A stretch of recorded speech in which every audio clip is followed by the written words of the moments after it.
Как изглежда жилище в нова сграда, която обаче все още няма електричество.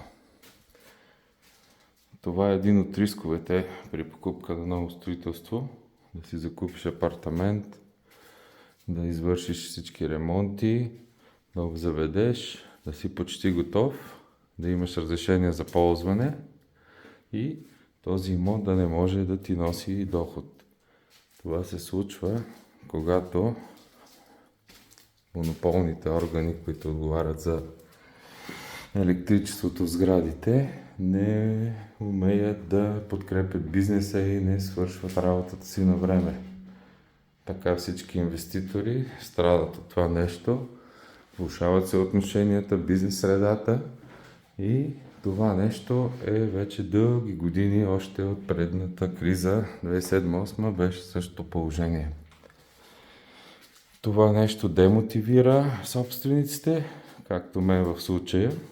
И имаше много хубав слънчев апартамент, почти готов за ползване.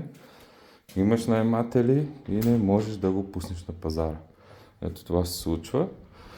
Надявам съвсем скоро този имот да бъде на пазара на наеми, може би и на пазара за продажба. Като това нещо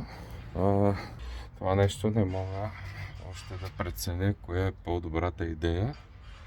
Апартамент с хубаво източно изложение, слънчев, топъл, с централен тец, нова сграда, гаражи, естествено въведена в експлоатация, но без ток към днешна дата. В момента, в който има ток, ще трябва да реша дали наематели са подходящи за това нещо или да го продаваме.